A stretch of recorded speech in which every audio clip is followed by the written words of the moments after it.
Oyerepa News.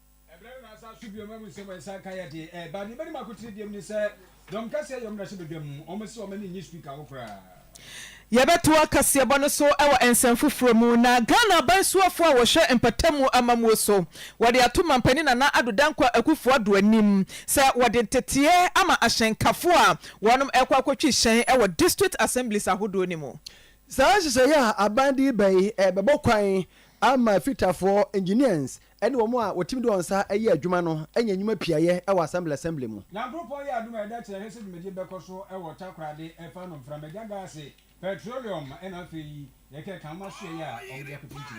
yebeto akasiebo no so ewo ensanfufuro mu na akuafo ya wonom ewo emiamia ahodo se Ghana yesikasem entotoye no eniema enkoyie na Dr. Osaya Waduchum omenso afo hwe ngumeso onsem so de atodwa se ansa na afi be kwa wieye no ye wasua ponsia bi a ye besi no mamu na ahafo yenso de apim ya de be kyeremu wasa esaman na enkra bi so afiro abeka yensa enanwumiri ya ni nyina mu nkomo mo betepa wei eyensan fufuro mu ayewura na ahyenkafo bi ya wonom ewota no boase ti obodom tobutu honom no wo mo se ubepie mu ewo ho a sedie ebra na tobutu ni wo honom na esi agi nipa nkwa no na enyasem ketoa na rawosema yensa kan ene se maami bi abo ne ba wanya mfinhie dunum akunom ewo American Tower eno eben ka so ankyeremu no so yede ba abusua bi ka we ho ena yatranse wobetie abofo so a echechi ebini Divine Mercy Cosmetics omo an ye from Erica Cosmetics no se wo pe body cream any lotion free Thailand a ho ne ton no wo pe semina hodo a wo di dware ma wede ne FFF free Thailand a ko Divine Mercy Cosmetics afa mu a mo pese mo ma na enso ban free manim ahyehye mo twintwam nyina no pimples o ko Divine Mercy Cosmetics a wo metreat di ama kama e ba no designer bags executive and afa occasional dresses shoes and slippers perfume ye free UK ni US a bi o honom and makeups and ho accessories nyina so e bi o ho okọ wo mo ha jai edum Mrs. Anoche Plaza ho no mo bibia ni a tromo nkra 0553 45 72 00 enso ni nyina ba akopɛ na chi nanim so bia ni ho biem eno ne kanjin energy drinking water wo de di ni wa fatu 3 ye fa no kanjin mon kama mintie kanjin all of you kanjin again kanjin and one no kanjin way ha drop enso a friend no alkaline no say wo ni padua mu a yare wo nta nyare enti magnesium ni potassium ayemu ma say twom calcium ka ho enna utimi didi utimi da kama sisi ni padua no ma no ye fe ensansuo we ho nkoto so foforo bia kanjin e ma wura mfi okọ Brahma UGC Tafo New Road Abawa Route Junction so kwan so bibia ni afra number wo ya de ma we say wo pebi kanjin 0241 449191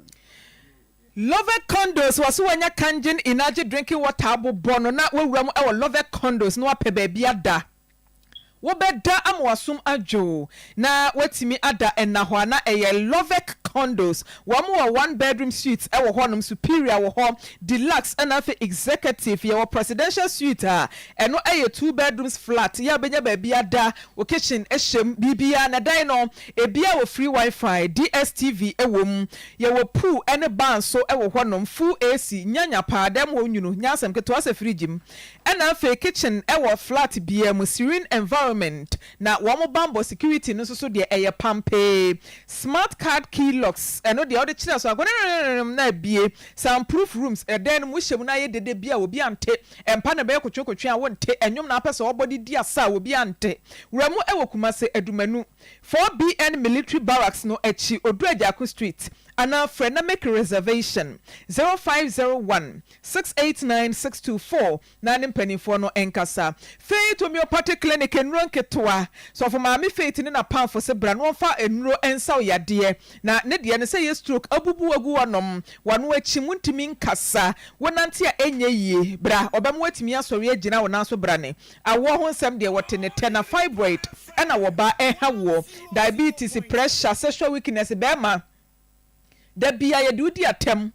na yɛtwa wada paa ɛsan sɛ wontumi mpoma tuo na wato de aku aboa mepakyɛw sexual weakness no ne nyinaa wɔ aboa na stomach ulcer yɛ mukuro asthma tehye wa yadeɛ nam nsan yadeɛ ennompe ne nkasɛmu yadeɛ wapɔ so arthritis no ne nyinaa faith edi ho adwuma na wani ɛna ɛha wo a wuramu ɛwɔ hɔ no wɔmfa mfidie papa bi nhwehwɛ wani ne so ayenema kɔkɔben 18 mu ɛna so yɛ kɛseɛ no ɛwɔ 0246 728 675 and 0556 272 671 ọbẹjọ so juada kwapem memene da ẹna ọyẹ adwuma. Mini di krobia asante enanuanom. Mami Frimpoma Kranche MFK for short NFA. Oduafo nana sabere pina mai nana penkra hene chia me abusafo nsem no eniem. Ye ko ne ne nana sa akodi nkomo. Ma bibi ne se wabo ne ba ya wanya mfinhie dunum amwato nananom ewonse dum. Nana samajo. Mo ekeba me sa ma mi ne dai. Yo, they come and say, I can't know. You know, play more. I walk as well. So to say is the other one more. American town. I want to say, I will say, see, ever. Now, if I'm not getting, Mammy, they are no, are too good. I am different. I know that. I want to tell you from the same one. I just give good. What was I saying? I say, never done. I want to 15 years. My minister, I think 18 cities. And you know what to do, no. My local channel for us, I know, and Seattle, our diamond there, I can. When I send about it, that's after you go back to the field. For another man, my man, I say, like I said, if you can't, I don't know, or to do, I don't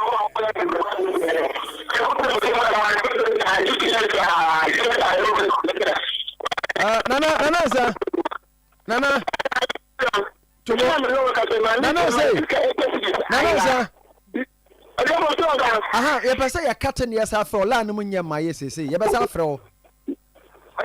Ya captain hwe animu saa. Ebusafo mudi dance yese ene no epopo emu na ho yie. Ya wo se enya ne yie. Ni nyina ne se wo se maame ne se ne ba na wia ne 80 cities 80 Ghana. Ena ama wabu na wakwakuwo. Ya pese ehunu se wo bu na mu no wu ye. Ana wo yare koda asopiti ena odi ko wu asopiti ho. Ana se koba ne sen ena akwakọ wie ne saa ya ipese enya na na sabi no to no bo ase kirikire mu ekire yem na wo ba die na busafo yenka mo se zapkola eno ne ano ne esese wodwa so onya zapkola na no ma no ano no sese de obia ni wa wo ye program bia zapkola ni ase o ano no ne ewei ye ne kuma se ye na ho de ewuo mo nya agoro ti mu pebi na monto ena virtual so ma fo dwumadie no so egu so nyame ya adom achi ya wo ye sha se akose ne memenda ye prichi homache no me nsa no no ne fa bia wo Oyerepa TV ni FM ha ya anti no ene se du a ema nyina momre na momeboa ye na na nsa ade na de la na ha ye but yenko ai eye ate re fa me tswa mami aya bra ru se ni sika 80 cities ayila no ya che ya fa mami se ni na di ya mami se ni na dem ka ka no di ka ka no be ko na che ho da no aya wa bo ne party cheers mo cha na no zero bro hu se ni 80 cities ayila no no che ne ba no na che wa sika no on ti mami bo ni na aya ka di bia sense aka kwa no ba ta no kware na ga che di sika no ama no na so e bia na kwa ni sika ni enemy jai si do ya ni se ọ̀dà kọ́ àtúbọ̀túkọ̀ ẹ̀lọ́wọ́ kọ̀ọ̀kan ní ìṣẹ̀lẹ̀ àbẹ̀ ìṣọ́ ẹ̀tì máa bọ̀ ọ́nà ìkáàkiri síta 80 cities. Ìyẹn ọ̀fẹ́ káàsì ní ẹ̀kọ́ ẹ̀rọ tùmú ẹ̀jẹ̀ tí wọ́n ní ọkọ̀ police station. Kọ́ọ̀mù lè kẹ́ta àkọ́lá yìí ọ̀tọ̀ ìyá ni wọ́n wà ní ẹ̀dá. Àkọ́lá yìí kọ́ ẹ̀kọ́ wọ̀ ọ̀kọ́ ọmọ ayé ẹ̀fọ́ sẹ́mu àtẹ́tẹ́. Wọ́n ní àkọ́lá ní mu wọ́n bá pípé mu. Ọwọ́ kàásù amọ́dá ẹ̀nkyá ìṣẹ́bí wọn mọ́ ogu so wan sha asem ni mu na me na agba ni ko so am sha anke en ko de to na nte ma asem se ai se na che mo fo mo che wa che na ni na no ka go na una so ama me ko na ya na so kwa ya bo ya me dai na che ko ni ti fo ni amu da ko tun ma amu che mo ko cha agado nje mo le wo sa na kwa ya ti no am pa sa akola no wa cha na no wo shero na se na e se ko mo amu do fo na na che akola ni ti ya cha na me ba me che wa cha na ma wa na so na ga be kan ke wo me le wo se e ba ni se no kwa na me na bu wo je to na na wa ni se ba na dai na so bu ya fa ya atam na ka ta tu mo aso ona nta wo tam kan cha fa ko ya o ni ji ya ne ntino a ga ka ni se a di se ano a po ti fo bu sa mo ke se no na so ka so do fu chi ma Omu yo report bi aka say mamana bu ba mu wu na police station wa ka na che omu yo report bi aka nga train and say bu wona ni no omu yi shuma wu say no kware say mamana no take so abu ne ba no no afa na no I want to hear that nti therefore you go see the asam na chi ya ko ba na chi ya report bi the police volunteer ya ba so na chi for what you know Oyerepa so nana ye mamana no ani yemba ọnụ a na-echim akwada no wo no ne yemba ayanga sale ba ke o ma mo me ho ite na aranga sale ba wachi na wo no na so e just do that element no abo mate ebra ọbụ na ofenti wiye anase de wo bonu na ase de bifo na asopiti na kowiye ore ba o sala ne ka ka o ta bi na anya fi yan fancy ya be side nkomo akiri ebusafo la no na emmo yen na ye pese ehunu se wo gusobu na bi akwada ne toba ha wuye anase bi obu no wiye na bo no yare na bi achi de kwa asopiti no kowiye na akwada ne saa na wote ana na so embre no homa ne moye me ntimani saa nkomo nyina Asem yetua kasiabo no so ewo ensem foforo mu ene wukuo ya Ghana Mpanin Ado dankwa akufu ado wakopie mu ewo Black Star Square enkranpompuni mantemu ya dwumadie sonku bi a wode ba watu din District Road Improvement Program etwa so kan se drip no wakwakopa ho entema na sa dwumadie ya wode eba no botaye ni nyina ne se wode ahyen muntum ya yede yi kwan ekwa akoma mansini ene ekuropon ahodo a wo omega na fane nyina MMDS ahodo no se de be ya akwan ahodo a atetia pansam apro ewo maimu no wo betimi ede ayeso adwuma na bra opa ho entema no ena Ghana bansoafo a wo hwempatamu amamuo ene kuronketo empuntuo so wonimonyamfo Martin Ajay Mensa Kosa ya wono anso ene Techiman South emrahye na naso mpahene wode arehemu nsam ekwama Mpanin Ado dankwa akufu ado sesa afidie muntumi a wode aba no wonom ede entete pa ama ahyenkafo wo ede ba be ye adwuma no se de be obetimi enyamu enhunumu na botaye nam so a wode baye no etimi edimo wogina so ede abasobo ema Mpanin Ado se wode saa afidie aba ye ebeboa ma kwan a womanfo etwa adwo eka ho asem bo aban na chie no womde eba betwitwa so na besan so bie kwan ede omanfo anya adwuma yo. This is the biggest effort ever in our nation's history in empowering district assemblies to carry out timely, effective, and efficient maintenance of roads within their jurisdiction. Mr. President, I keep hearing over the last 2 weeks comments from some quarters to suggest that this is not new and further to downplay it. Mr. President, permit me to put on record that while there may have been some attempts in the past, this is unprecedented because it goes beyond giving only graders to assemblies. The biggest threat, I say, to this initiative would be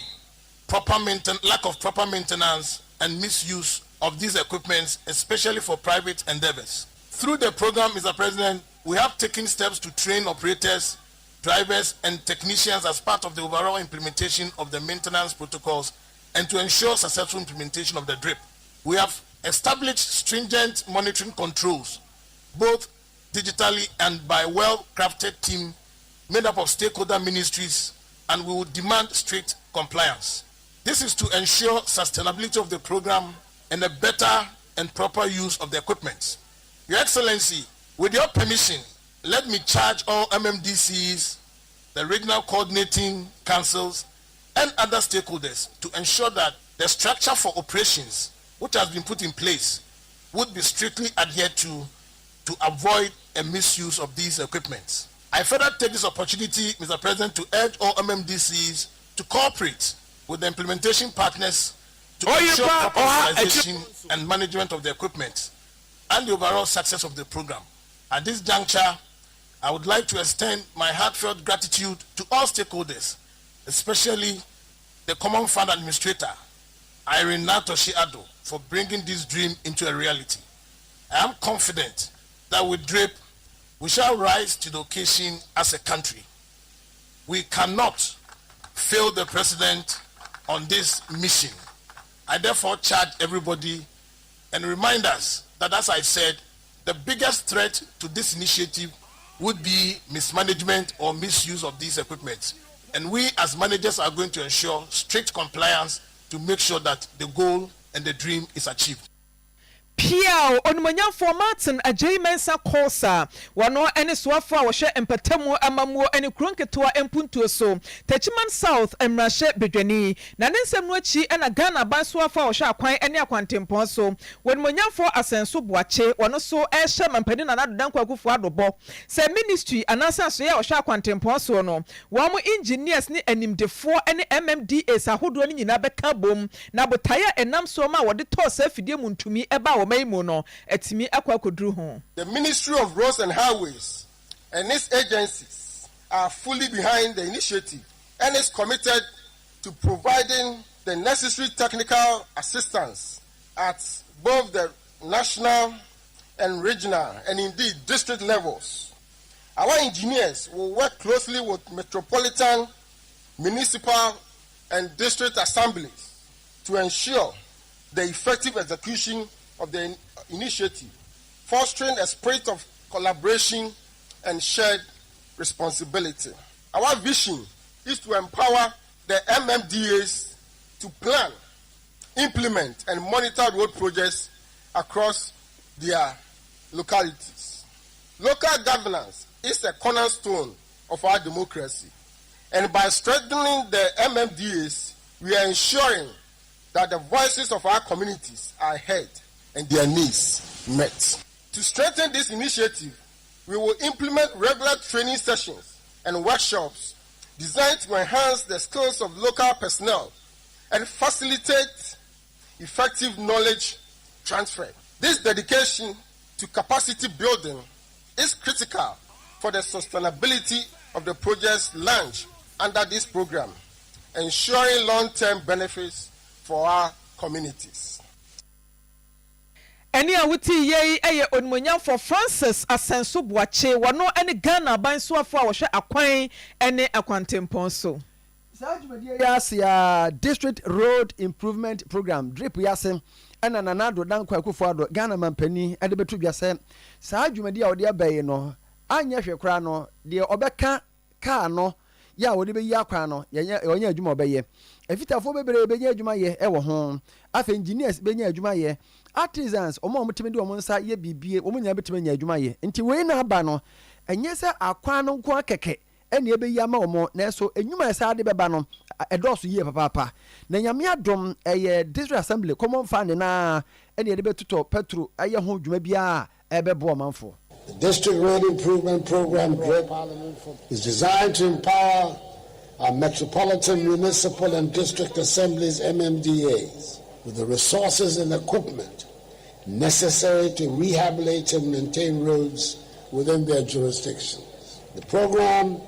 is a clear demonstration of our attachment to decentralization, giving local authorities the tools they need to effect meaningful change in their communities. I'm pleased to announce the commissioning of an impressive fleet of equipment that will be distributed to all MMDAs across the country. This fleet of 2,240 units includes motor graders, backhoes, rollers, wheel loaders, bulldozers, tipper trucks, concrete mixers, water tankers, low beds, and other essential equipment. I'm happy that this program will create some 10,000 jobs for mechanics, engineers, and artisans in general. Our nation's road network is the circulatory system of our economy. It is through their veins and arteries that commerce flows. By improving these road networks, we're ensuring that every Ghanaian, no matter where they are or live, is connected to the opportunities and services they need to thrive. Enwechi na nato dankwa akufado esa to nanim tuo campaign se ono de nadwene mu ne nyansa mu ne ntiase mu ne nimde mu no ababie ni ho ya wa ya kwan pa edu ono na nado. Since January 2017 till date, i.e. in the Akufo-Addo-Bawumia era, we've witnessed exceptional improvements in our road network nationwide. We have successfully completed a total of 12,830 kilometers of roads across the country and added 6 more interchanges. These accomplishments include asphalt overlays, 1,936.48 kilometers, new constructions, 659.81 kilometers, graveling, re-graveling, 6,529.82 kilometers, reconstruction and partial reconstructions, 374.95 kilometers, rehabilitations, 1,271.90 kilometers, resealing, 108.24 kilometers, surfacing, 1,948.76 kilometers, and key bridge constructions, 35. We're also currently working on 10 new interchanges, 5 of which at PTC in Takoradi, Nungwa, Ajingano, Flower Pot, and Obechabilamte Circle Phase 2 in Accra will be completed by the end of the year. And 5 more at Swami, Bong, Barrier, Savannah, Dawinya, and Pram will be completed in 2025. This development is unparalleled in the history of Ghana. Abisapo Nanado Danko Akufo-Addo na ode nsebo nyina atodwa yi. Aha Oyerepa report 7 FM yeguso ayesomo agankase no a no nsia de yenkwa omrahye bedwafie enu asekyere mu no oma nhya da nsore so na speaker honorable agbamba ben ye ne se putupuru bia ba nti wo so wokro na ne by force omo sore asekyere no so na no ena domkase ba no dini honorable Alexander Fanyuma Kene futumrahye bedwani ye kyese da bi sade we ye ato aso dodo sabi yegusa bi anya ado yesi ado matu afoforo besuo speaker wo hoyi na be de kyese no mienu enu nti se ka bibi kura ni a obetumi ato aso na pa so omo nso asetena so eba ne saa no a na se wo man adwuma ye damra hye bedwa mu no ye de no to baabi na afi speaker ono nko ani papa ko ntiri no na bia wasore na wokọ baabi wa bra adwuma dodo no a eka o te wa so ne asan afro putupuru ye se mombra nhyiamu afi na obi abesensan ene ade wo se wo mo brepa nti we de obekasa kire ni nuanom dom kase no se wo mo fo mo ho adwen na nimanim ya wo mo fo mo sa hye nkrata ase na wo mo san kwoto aso anya adwuma sa speaker ngwan so ni wa enya ade se bia mra hye bedwam adwuma entumi enkoso se koso to express our disappointment at the turn of events by Mr. Speaker. Well, we all know that in this Chamber of Parliament, we proceed on matters, reach consensus, and take decisions. I do not think that issue about adjournment and the reopening of Parliament is purely administrative. I heard a few days ago about this adjournment synod, and I must say, in all sincerity, that I engaged those I had to engage. And I was getting to a certain understanding that we could reach some consensus considering the number of business that we had as a house. Surprisingly, he did not give his closing remarks. Neither did he allow leaders to even make certain remarks which these have become part of the practice of Parliament. And these are worrying, very worrying. That notwithstanding, Mr. Speaker is the father of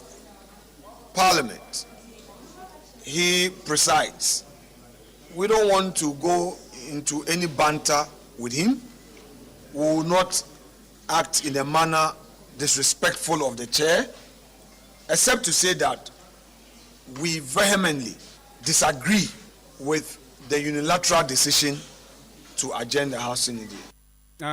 It's Honorable Alexander Fanyuma Kene no was say Honorable Babe ya ya wo fie ho omunya papa no omutumi ni nya no baba ye bia na emumu no omu de omu ka akere won madwen se omu so asetena so putupuru sa ne de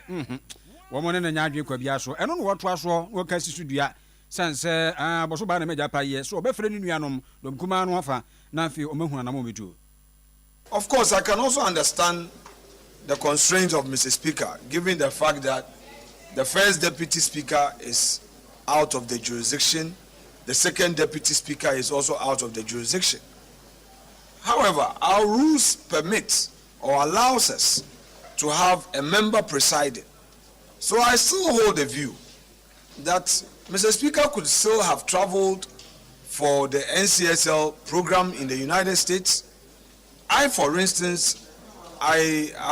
am billed for that travel, but I don't think that it is more important than government business that I'm undertaking. We are, with immediate effect, going to engage our caucus with the sole aim at getting the necessary consent of members to procure their signatories to recall their house in accordance with law. So expect to see a recall request from us. Enti Honorable Alexander Fanyumaken ena motin wenka so befere ni yanom edom kase no na afi obia so de signature aba ni sha kratas na afi mrahye bedwama san efiti asetena se. District Chief Executive Abaikra Penny yawa atwema nwabieja wenmonyamfo Rebecca Yeboa ena kansi sudua se akuyafo wo mo enekura omanimo ne senti na baniga na esikasem entotoye ene enuane ayebedi a ewo se yede enidie ni bua ese ede ema akuyafo wode sansemi tudwa ebra asoya wo hwe yenuane ene kuyadwuma so wo mo enam food system resilience so eno eyadwumade sonku bi a empanifo dia bakwa pie mu ewo bareke sia eniema bi a woye de fa kuadwuma ehon no wode wani ekokodi akire hwe kwan a obetimi afa so ama no adimu oye aban na odwuma so eni a krafo openi na anono wa eye krafo na ma anono itimu se ba aban da koso ni ko aban se ba aban pa ye no oye adwuma ana aban ya openi Ministry of Agriculture for my eduma the regional MPP abema ka kire mu nyate nyakopon hiramo because my dwuma ten ene ema de yewu enye won wase me ba ye ene bi hu se ema do so se mema ni nyam se atwa obega no oba na yo kendifo e wo ha sa na so ti aban anamu e wo ha the who say in fact empia ene ye edumate e wo me district mu e ye si da yewu nya kasa make the common fund every two sitting in the edema forma edico omoja so emo kuduaye inna se na no hodi maden ewo womu enti de miwi enye me nwawa de mesese monko so na munye edumade na adebia eye assembly support was edema mono assembly bebo no homode no asomase saa na ye besra aban so bibi be fi aban ma was edema biafo no so no ye bishop na ne dia mamo ena me no kase about the fertilizer ba say ye farmer in the form na ko foya do ma ye baba mo na so na ye di apaya is express na adult to fa what na aban ko a e le wo ene awuti yei ay Abaikra Penny District Chief Executive ewo atwema nwabieja wo ba broni fefefe tobom wonmonyamfo Rebecca Yeboa na nwachi ana Deputy Director of Agric Extension Service Madam Prospera Enku wono so dia basobo ema mpanifo se watimi ahye emadodo na enkuran amodo ho ahye emuduamu ewo mpatam wonom wosese de masia gina wa tu no na nyasem ketoa na wo mo de emo foforo bi kurampo aba ebi ye Japan Legon 1 ene agra ya woka bom edi aba bedua na yenya emododo na ewo omayimu yes that's no yes ene Eastern region and also see the varieties in free cover trial no Emma over 300 farmers so and your Ashanti region and also so now put I say the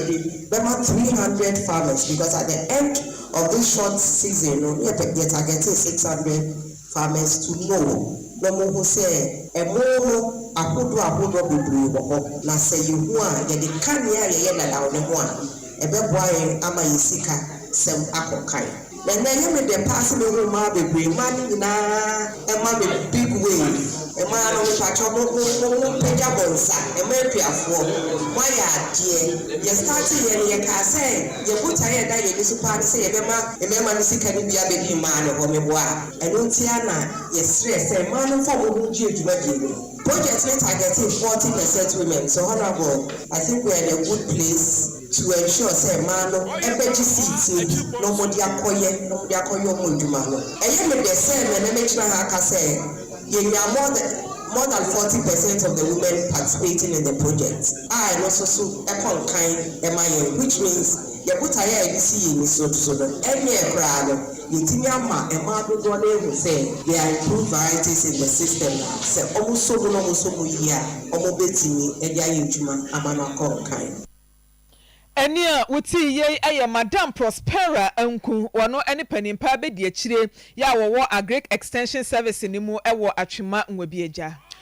Dr. Osaya Aduchum ayo manso afo hwe ngomasua ho nsem so na enra mo hodwumade sonko di ye ewo nkran a otwa mfoni kire Ghana for education ho no sade niam si akọ apagya ya Ghana obi aka sampa wo bai wa ya de pa no obo no homode no na de ba akọ kan ne sem ye wasuapon sia bi a afiwe enko na wiye no ne ahyase a yesiem ewo sa suapon eba so ebeboa ye papa amafo ni gye saa na mo na wotuo no nyagro na esuapon ni ye benya University of Engineering and Applied Sciences eno ye de ko afomamu akodie na eko University of Engineering and Agricultural Science eno ko bomso eno so eko bunsu no bunsu na ebeko Eastern Region ye nya University of Health Agriculture and of Life Sciences and a Kintampo Nebeko, Bunu is. Yebenya University of Mampong and Nobeko so Asante Mampong Hayeng. Nianya Local Governance and Leadership University and Crane. Now for Yesabenya University for Sports Development. Ebin Sigana da. Na on watch it. The story will not end without touching on tertiary education. In the tertiary education space, 6 universities are going to be opened by the end of the year. The construction is completed, and we have the bills in Parliament, and the Parliamentary Select Committee on Education is going to be working on them so that we can get the act that will establish them. Beginning with University of Engineering and Applied Sciences at Akrodie in Ahafo. We have University of Engineering Applied Science at Akrodie, University of Engineering and Agricultural Science at Bunso, University of Health, Agriculture and Life Science at Kintampo, University of Mampong in Ashanti region, and then we have the Local Governance and Leadership University. It's also coming. There's Sports, University for Sports Development is also coming. So these are tertiary education institutions, and the whole goal is to make sure that we can increase the gross tertiary enrollment ratio of Ghana.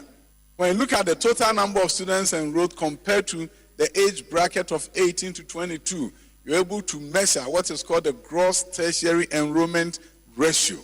Ghana is now about 22. Countries that have totally transformed themselves get to about 50 for that to happen. So we have a long way to go, but we can get there. There's a bold agenda that by 2030, we should be able to hit 40% gross tertiary enrollment ratio. Abusafo na jese afin kwa wiye no na ye commission saa o na ye benya suapon bi account nya afi kra na ye be shortcutting ye sisi awie mpo na wosa ka asem ba ko bi a amafo bo mu sem boy sem wo mu sa be launch TV station ye no Ministry of Education TV station ya eba ebi si do ye hunu bi da say yenya ministry bi TV station ono kwa na odi bia ba eno no wo meye distance education sa dia magana for ni niam bebrebe. We have also embarked on a major transformation of education through the Center for Distance Learning and Open Schooling. Next academic year, we're going to, for the first time, have an online school, online high school. People who have been left behind can now enroll online, go to high school education, and also get their certificate. We need to make sure we carry everyone along. Through Sandlos, we're going to be launching next month our Ministry of Education TV station. So there'll be 24/7 programming. If you even procure the van that can go to various locations and broadcast live for the country to see, very soon we'll be telling our own story. The story of transformation will be seen at the MOE TV station. Yo, ani amuti ye eye onyansabu akwa. Dr. Osaya Waduchum bosom twende se kron. Adwen kese. Ona kasa. Papa na de. Obejuma. What do you say? Onu na nka. The Africa, omo year reforms education. Ono oye leader. Oh yes. Yes, ono leader. Yes, Zana Nzem's a counterpart be cry by from Cote d'Ivoire. Yes, Obasanjo no nyina kra ne ne bebrebe. Omo besua Ghana mo besua. APC do.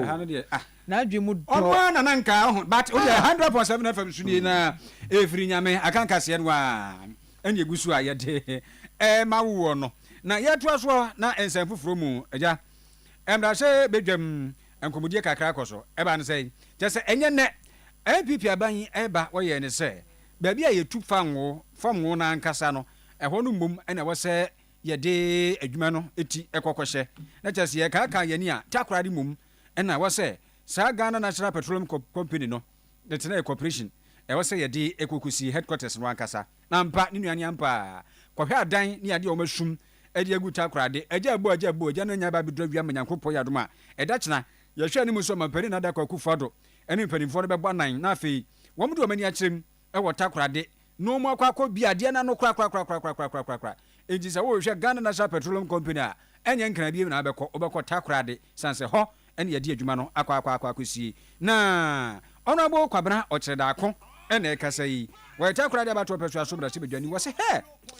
ɛne de papa na GMPC fo no wɔn ma yɛ ade ɛne aban so anamo a watu Yami Aduma Thursday, President Nankasa, Obaba, President Mana Adodan Kwado, President Okasa Oye, President why he be President Bia, Adodan Kwado, or the Commission GMPC, Christian headquarters now, or the promising. One in the GMPC headquarters to the people of Western region. Chiefs all over the Western region will be present. Cremothers will be present. Penetrated or reading bonito, Ofido Onyebi Obaba, can chairman invitation. GMPC for Winska Winya or Ghana, Western region. Na ejuma no make se pa wo to go do no only operations no nti obi a lawyer GMPC operations bia no wo to oil no wo ba no abetena Western region ha nti mo cho ne de also economic activity no bokoso ebu na do opejuma wo GMPC operations wo ye ni nya so wo be nya ejuma ni bi na waye na wama Western region which and the constitution na kasampa is the bia resources no one headquarters of GMPC for moving their operation headquarters to the Western region when in the Ghana day we see oil the mouse me will go no yara Ghana baby p resources ni pure ho since I make say oil you should go on northern region we should be of water region Western region yenya the mass no other places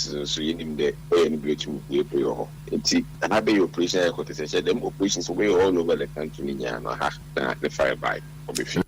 yo enti wapani kwabna wo kyerɛ da komensa ɛto aso sɛ emputuma kɛse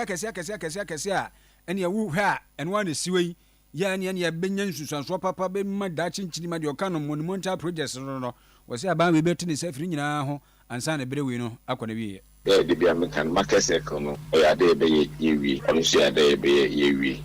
before BBT the takrade to aguna contract so be any new adwuma contractor good only on so main road no so sessions was say ni nya no be repair was the other additional road the way ya come wide double road for takrade to so you hope that by the end of the year no about 30% on so we enti obi abon dey ye adwuma papa yesterday sounds so trial me complete near the Magana for as we go and vote for 2020 very key the Western region ABC bia na pan the Saka only na so we actually baby to the takrade projects only a double road from takrade to can be by August ending na pina 80% of the quota it good honorable kwabena kyerɛ da komensa ɛna mote no nka no takrade abato pɛso so mrahye bedwani ne atie ɛde free dadeɛ so ye wo swaman mainstream wo Western North and say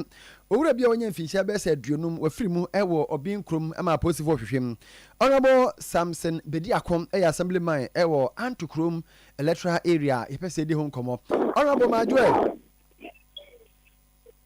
honorable Timenka Bazane yo honorable kafra se ye ha wanwumre we de boni bia nim eye dade so ama mansinimu papa na wanya mfinhyia be se aduonum a obin krom wafiri mu a apositive hwehwem no ne yepese ye ne udi ho nkomo kakra ekoba ne sai na osite no wadaro meburu medase yebika ese papa na anura onoamu ejine craft ni semino ya friend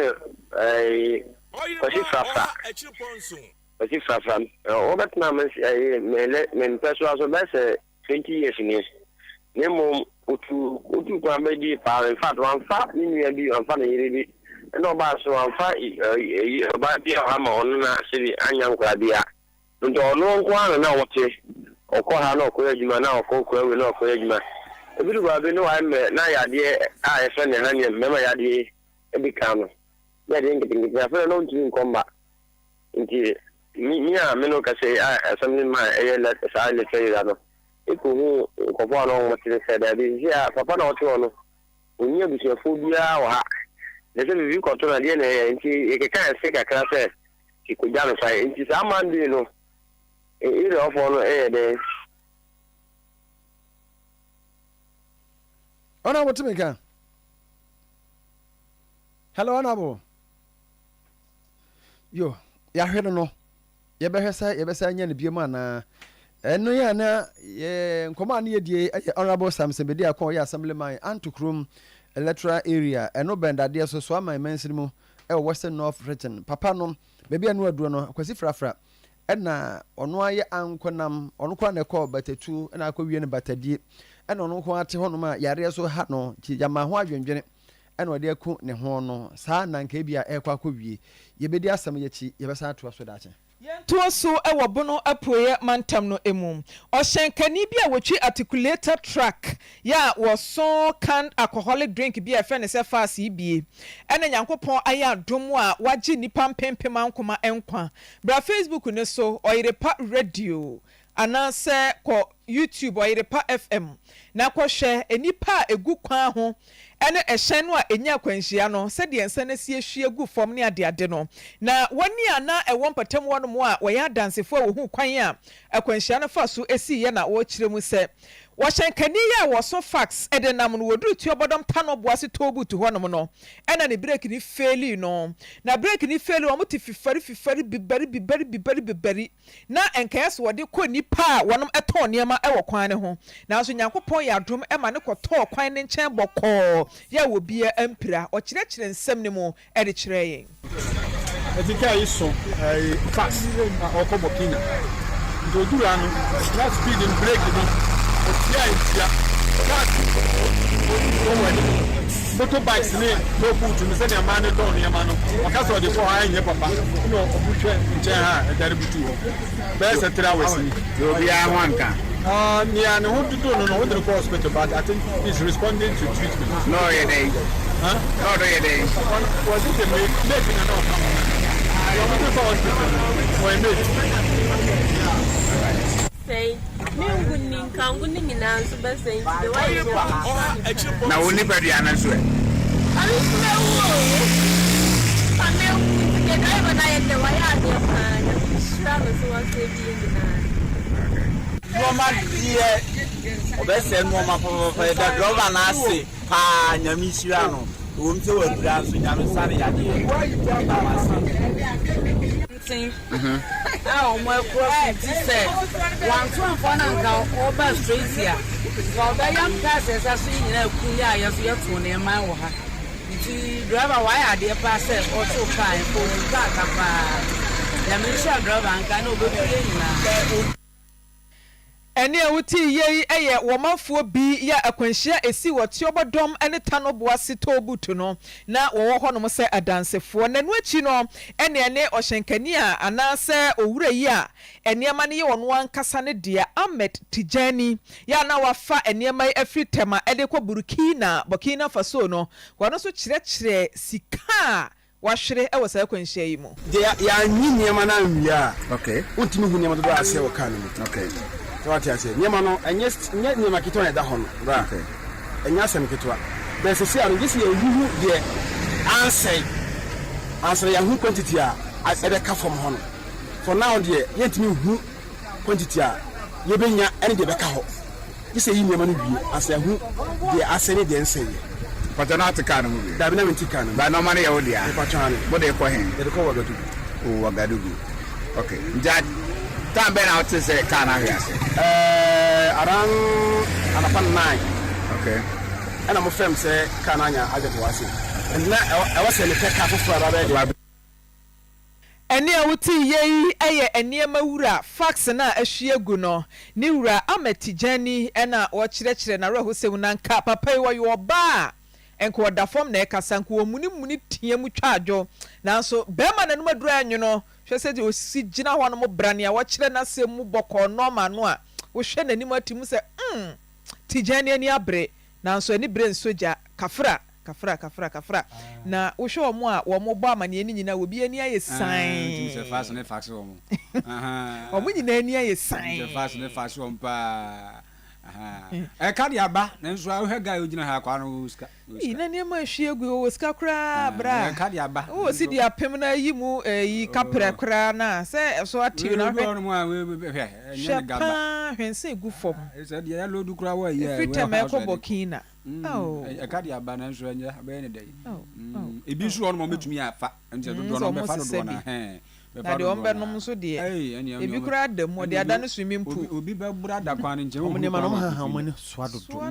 na too heavy na de hwe ne megu fom na hwe ka eso saa ne me too heavy load no dos do load no ye very ayido ka ne bi ko na hwe ase ne center boat abu na achie sugar da baby sim kwan no de wonam so a ehungu ya nto aso ho yo na ye nkwa ni mensan foforo mo wasa asaman na ye kro wasa east mansi ni mu na ye yetete so omudi si ono abu Emmanuel bo ache se o ho atukuro nim ompo ho ena asem yakwa fa che se ho ha aba ya frama fo no de na no da ema no kra titiru ti ho gu monten so ye o ye checheche bi a wo me so o meti ase enye yi sebe ye ho de chichiri kuro na oba betro no mabobra ebinu asisi sifie o mabede ne busuafo medane kuro mani awie eye dai na ka che o se awo ho ntukuro nim eno ena se wo mafo kira adwe se wo makuta chese hwirehwire pa ukwa wonim de betumi ato wo bibia betumi ato sanse esi tukuru na hoho de a echese waso ayehye se ni ka se mabunu no yomo wasa saman eno mato ogun nte so achese o ye kira wo no maye no aha maame abrewa pa hwese de wo demonstrate ni se bi su buni pa no a anu wo hye pa wo nsem me ba cho dede na ye no ye tie krom na DC wa be ya announcement so wo bi antu na yemba ya so yanti ase wo ne ade chichikuro emma na asem do so cheye just ye demonstration ya de kwa ya hemfo so ya hemma na mu ma de wa ye mo ye ne ya ne se wa be ya announcement in 4 days 11 o'clock se gogo bi atu fie tu oni na yanti ase gogo no so ye de da ne amane ka ye do wa 20 minutes e do wa 30 wo kwa no so o de ne balance ya so ye niska enti disi nye se bia ya tana na se ye chiri mu announcement kakra na obeye no no aka ya ne e bia kwagilo de to na de tisia awo yeka enti ya sre disi ya panecha so pesa ya mane ye ya panechala on san so mla back no omabua ne sa na so no ye no on san so mai na agokofo ne mla no mo toya do na ya ne wo bibia ne ya ne na so yo enti emabunu no ana ti wo hungu monten so a we chechinchincha waye ebi eno no na na je yi eye mabunu no na anu ni na na je memu adwo ya nuya papo mo eja dom na nso na ogbo ade ne dia cheyen ya de awrade ase ya si DC se awowo okro no muntu ena oye chechecheche akoso sa na DC gan unya no kure me try to say nanu fia da ya and you know one of them say me phone there. Now I'm sure you one of the community opinion leaders now one and another my number and friend me. Or friend was say one may I will come. You see, anyone will come out. You see, I no problem so I was so called the over on the floor. I found out I have friends this year, baby. Remember, that's who control a year opinion the DC, that's a walk at them and remember and why a man never. If you walk and then make us run the 2 times, you and into some credit over. One of the penny for the individual come. Maybe a summer. I am the king say the information center. I may be a Juma. I will create someone. You need the access. Now, mention the comment here in the king. You are penny all more. Yeah, former youth committee chairman. I have done a somewhere. And then I'm in the chief example. And anything the team works now, I want my senior son. And I knew and I announcement. Yeah. Former youth committee chairman, and then announcement is this is in case to see her. One camera or my mentor who could be a through I found out Anaka. You see how. And yes, sir, one went through cleaning. Operation we are over the criminal, and then the Casana found. This is so. Yeah, I mean, the phone is through criminal. Yes, we are what we are to see you. No to my uncle. And yes, you may follow. I'm coming on my now. Operation, we are all in the criminal. You see a woman for us at a club of now, I quite every summer power. I confirm say, wow, too. You see, I see this society. You are not and it's I let you and another opinion is of course, this is any constitution component. When also the car and the tour so say, and then this is Yama. I mean, I can ask someone else that okay. And it's also the market, so I can now see our one why I and they. Oh, I want also went to me and say, I know what I know.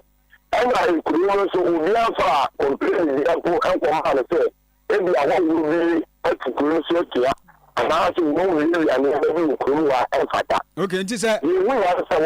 announcement no nti sɛ woyɛ wɔwɔ ɛna wɔbɛtɔn no sɛ be wabɔ bra wasi fie a ɛno no wobɛpagya fie no na ade asoa apɛ baabi afa na abɛndɛ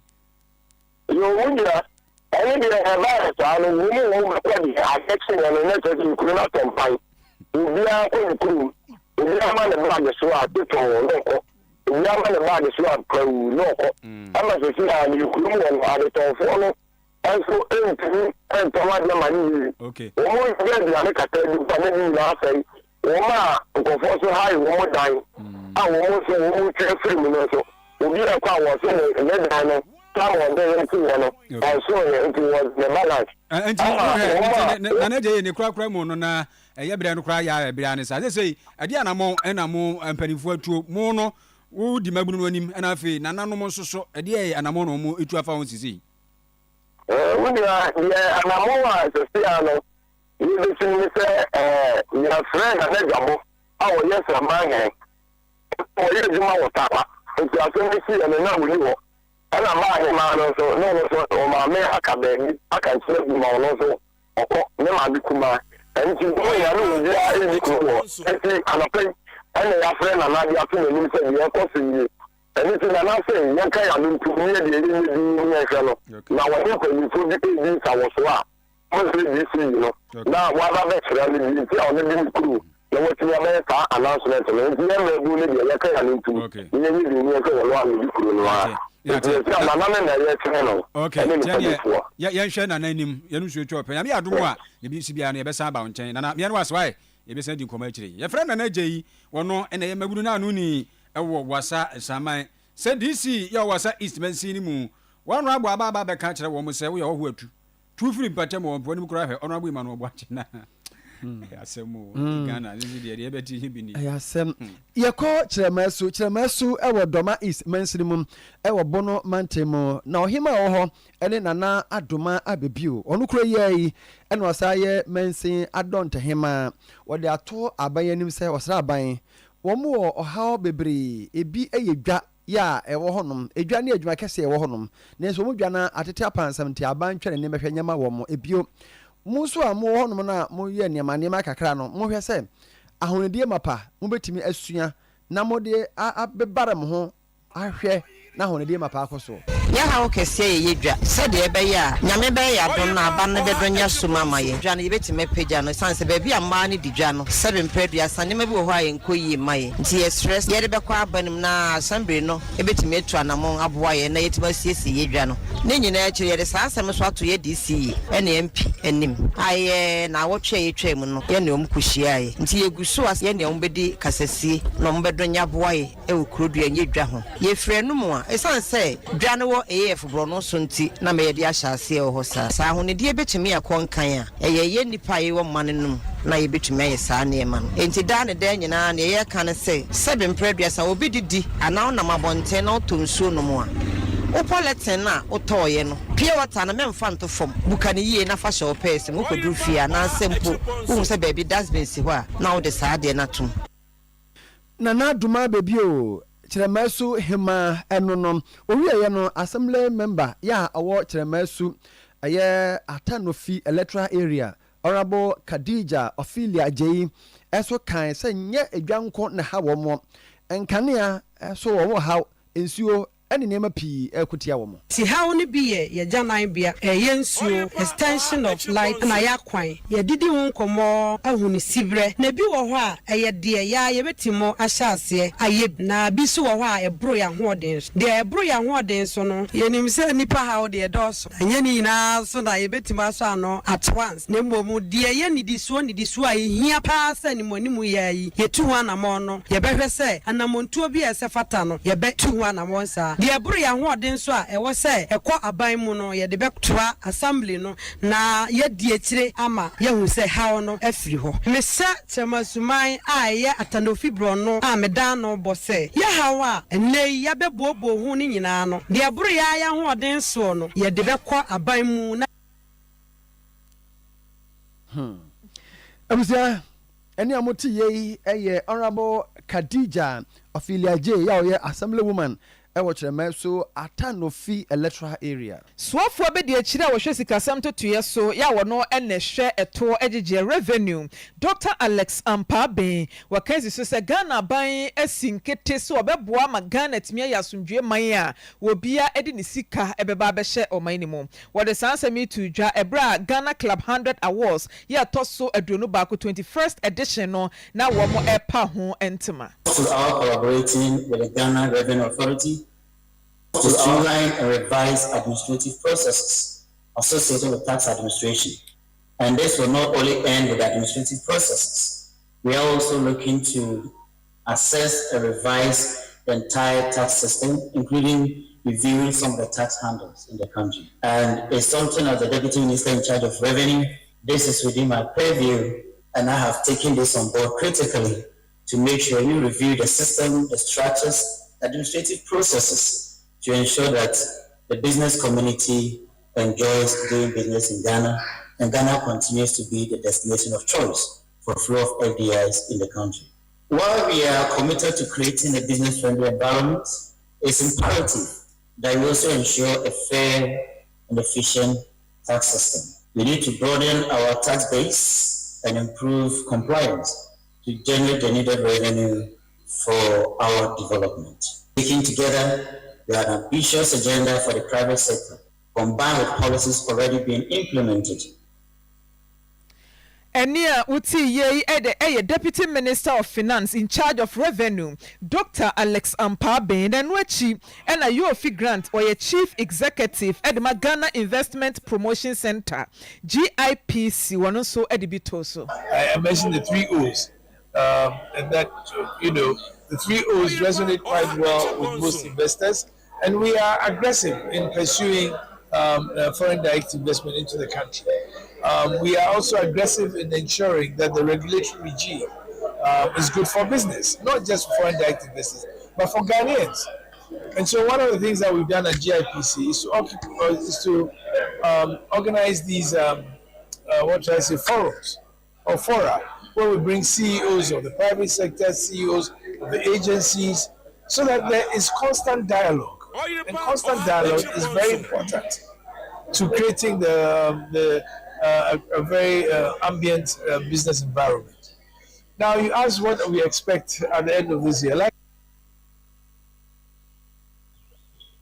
Ania uti yei aye owura Yofi Grant were Chief Executive Officer at the Ghana Investment Promotion Center GIPC. Na midima fu eba hospital ene ye kro kwaja pom di asefata yade bia se betu yade de isa wan fa nko midima fu Dr. Tamada so hwe pokuase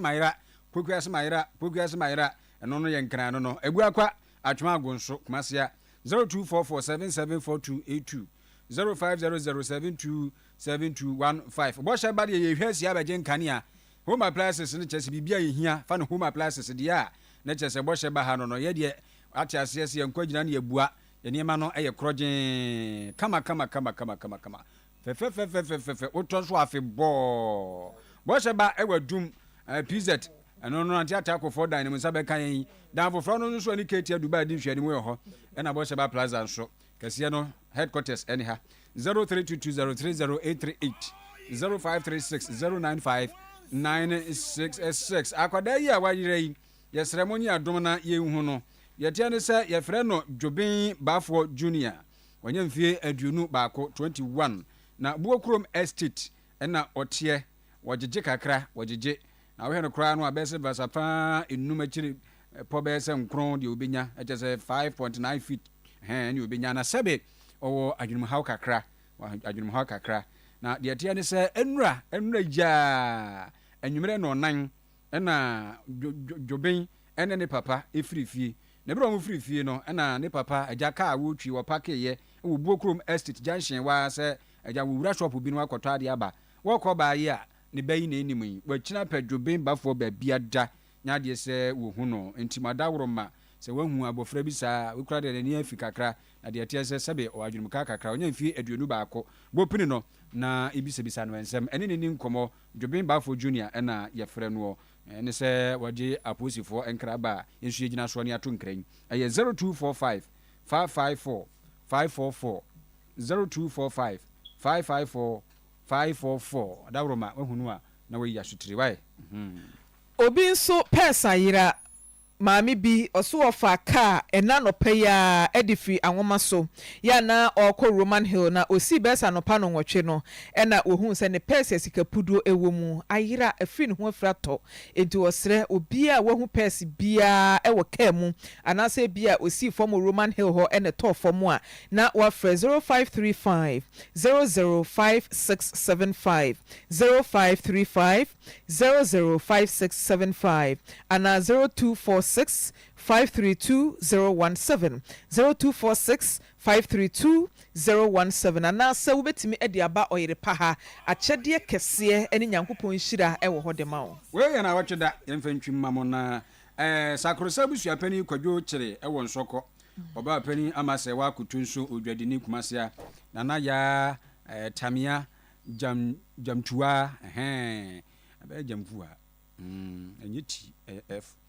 jamfua ono Faith Home Electricals kumase na ono so wudi ni djuma afiasa pon Kadasa Enterprise Central Market kumase Albert Owusu Amuakon Kasa Restaurant ono so kumase a Kwame Owusu Ansa Adom House ene odi ni djuma kumase ono account se Kwabena Fusu Kodua Orlando English nana edu jamfi akutwansa ono so askore mampon chiame eno no ohenyere afrakoma amonima dote na ono so owo nana bema akenten e Orlando English Frida Osaibo nso Randa Home Goods ono so ono di ndwuma mensa jebi e businessman kumase me bisu usu ayim e Orlando English woni okan bi mu te se wopani po usu ansa London English sanso na Richmond usu ansa e London English we bia omunyina na atro abeso no ne asona busua ye wantoa adesima na eto nkra so mo de hye preko pe oba Mpanin Gloria wusu menka tiasia na dodo na asia kwasu ansia kofo kone krachi onyamfie de okron yankropon ya aduma dachena dache yawo de ya busumi ayi kuwram ni de kan pepepepepe video center hono wa soame kumasia na no pano nsia bepenwere no nsia wodi ma me na wotweda na ogina so ahyeda kropot ya wodi be ye nti momra na megwa ye ma na wotweda die no enkoso yo ye kono ye nuanom bi di wa woda ne na enne awodai enkoma maame sewa ewo nwama ase enne eye na woda efri mia menua